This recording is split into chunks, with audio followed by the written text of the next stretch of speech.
네, 오늘은 우리 페이지 6쪽에 있는 제2회 기출문제에서 저번 시간에 다루었던 이 제목과 그리고 결제란 그리고 제2작업에 있는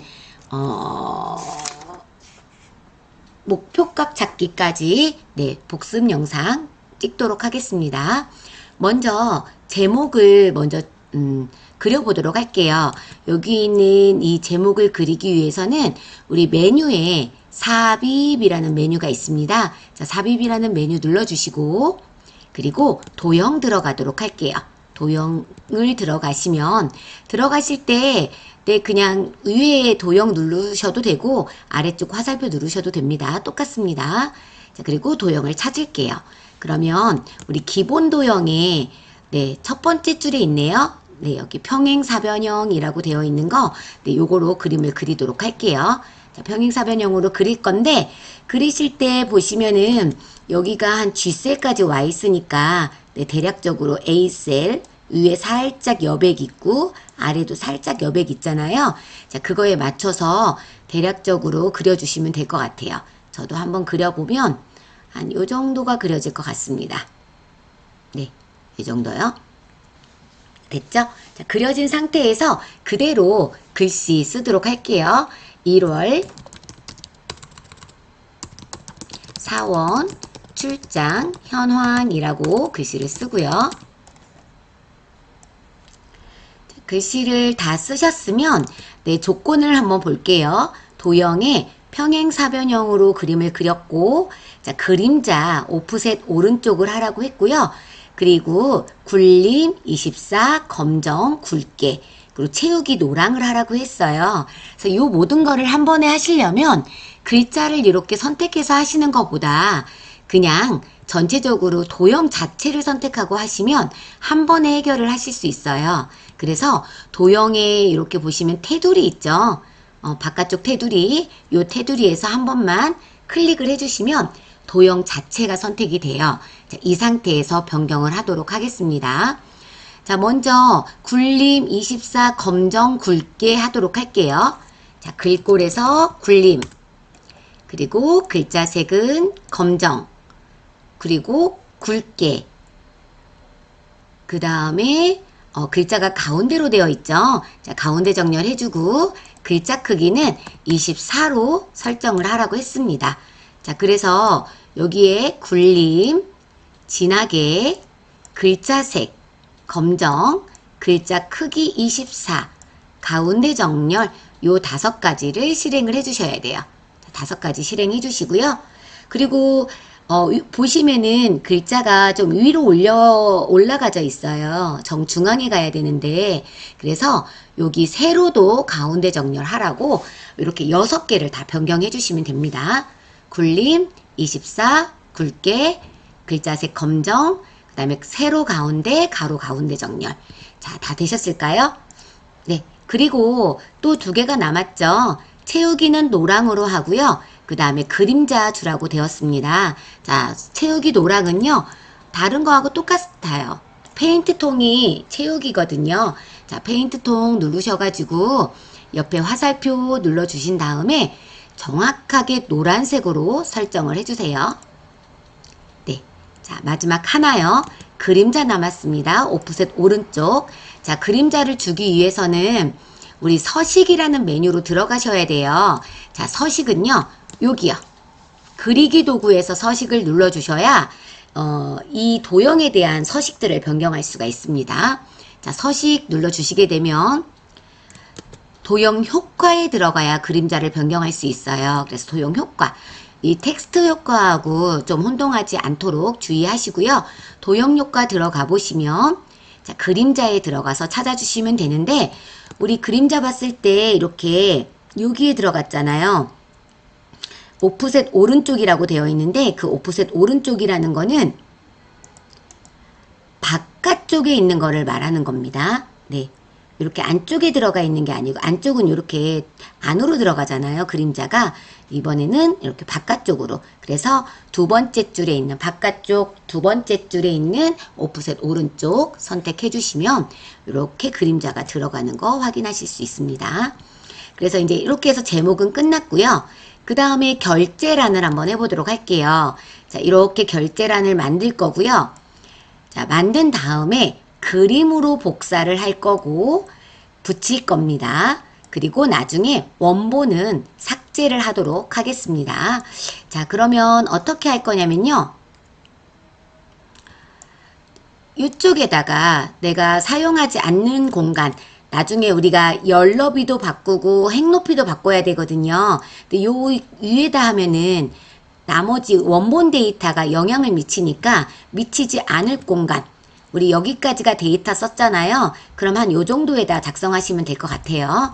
자, 먼저 글씨를 먼저 쓸게요. 어떻게 쓰냐면 얘 보고 똑같이 쓰도록 하겠습니다. 요 정도에다 쓸게요.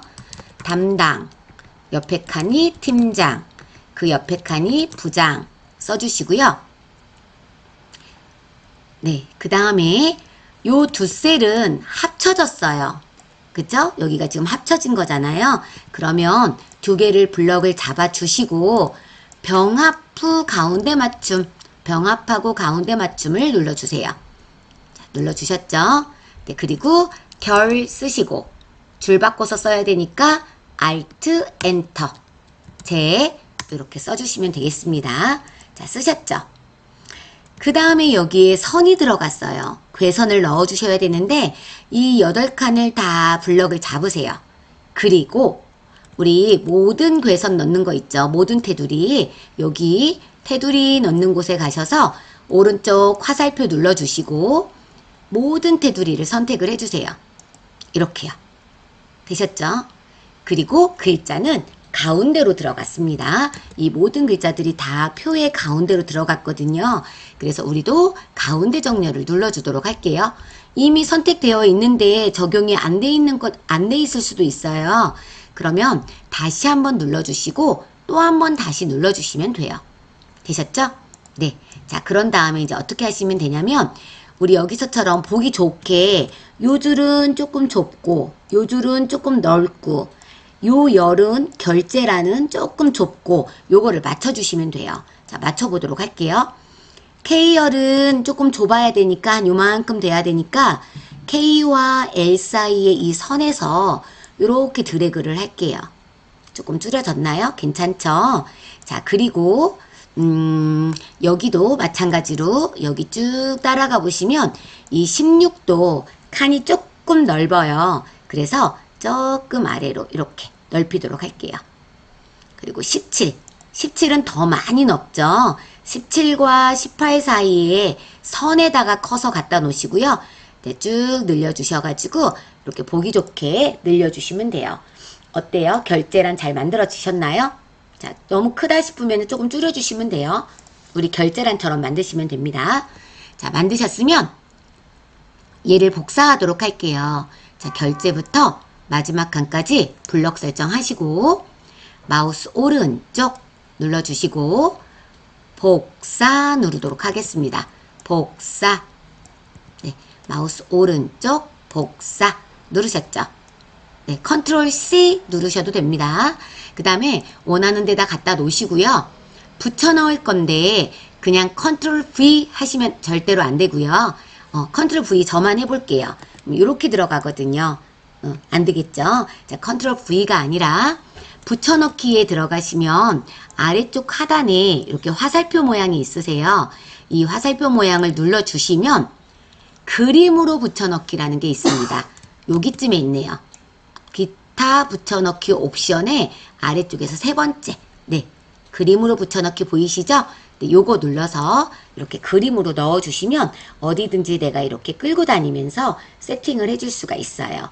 그래서 우리 책처럼 이렇게 보기 좋게 조금 조절해 주시면 될 것 같습니다. 늘리고 줄이고 하다 보면은 이렇게 색깔이 조금 진하게 보일 수도 있는데요. 요거는 상관없으세요. 그냥 놔두시면 됩니다. 네, 되셨죠? 네, 이렇게 해서 제목 넣으셨고, 그리고 결제란도 넣었습니다. 결제란이 조금 저 위 높이가 좀 작아 보여서 이렇게 조금 늘리도록 할게요. 옆에 도형이랑 조금 맞출게요. 그래서 이렇게 들어간 거, 자, 확인이 됐습니다. 그래서 제목 하셨고요. 결제란 하셨습니다. 하셨죠? 네, 그리고 저번 시간에 함수를 조금 했어요. 두 개의 함수, 그런 다음에 우리 하나 빠진 거 있죠? 이 원본 데이터. 원본 데이터는 삭제를 해야 되는데, 저는 그냥 이 흔적까지 삭제를 해요. 그래서 아예 K10부터 시작해서 N10까지 블럭을 잡아요. K 영어에서 드래그 합니다. 열 자체에서 K열, L, M, N까지. 자, 블럭 잡으시고 마우스 오른쪽 그 다음에 삭제 눌러주세요. 이쪽도 마찬가지예요. 자, 15, 16을 제가 건드려 놨잖아요. 그래서 15, 16, 17, 16, 17을 블럭 잡으시고 마우스 오른쪽 삭제 눌러주시면 자, 원본 데이터 삭제 됐습니다. 확인되셨죠? 자, 그 다음에 이제 우리 쉬운 함수 하나씩 하자 그래서 5번 함수 했어요.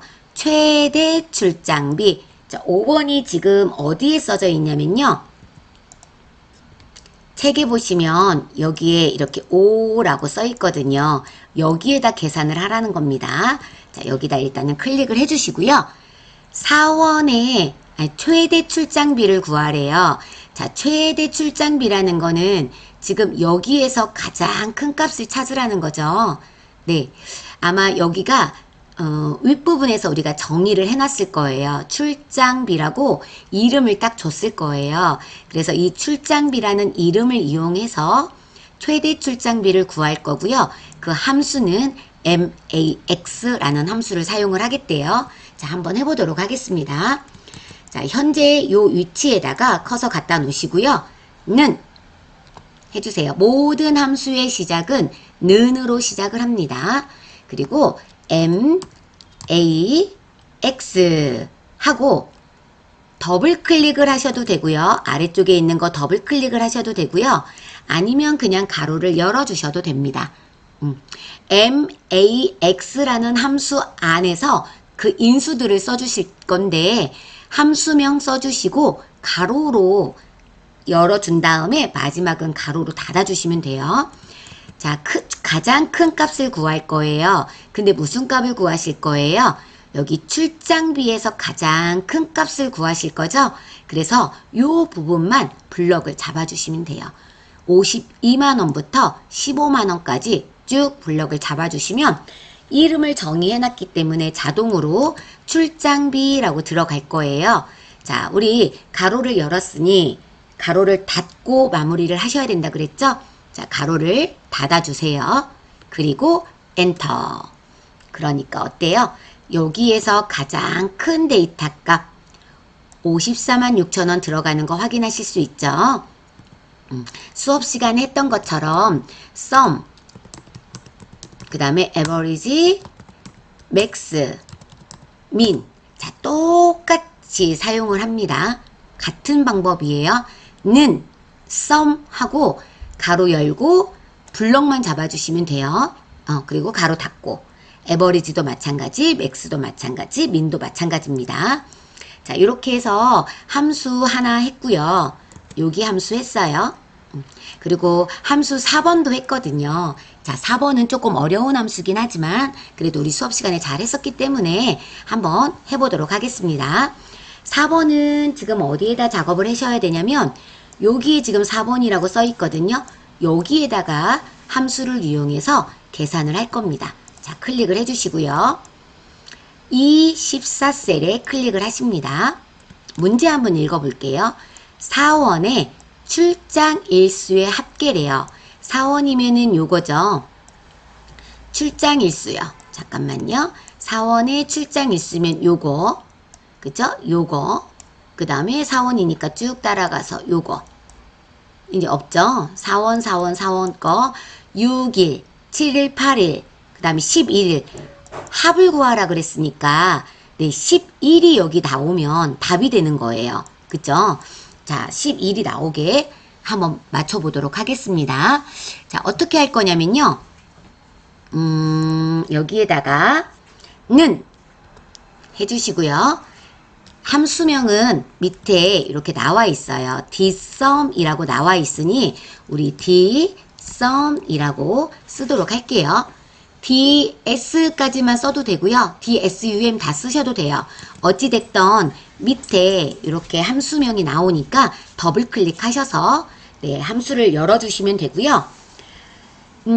여기 보시면 이렇게 인수가 3개가 들어가요. 그래서 이 인수를 암기해서 해도 되지만 우리가 지금은 아직은 처음에 하시는 거기 때문에 위쪽에 보시면 fx라고 해서 함수 마법사가 있어요. 이 함수 마법사의 도움을 조금 받도록 하겠습니다.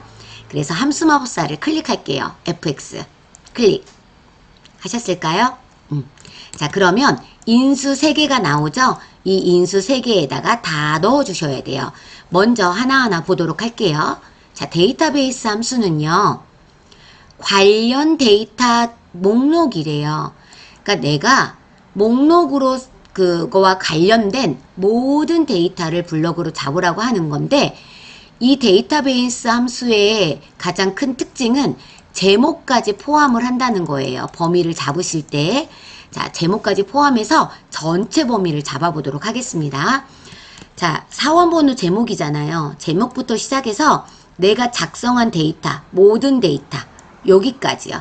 여기는 아직 계산한 것이 아니기 때문에 여기는 포함되지 않고요.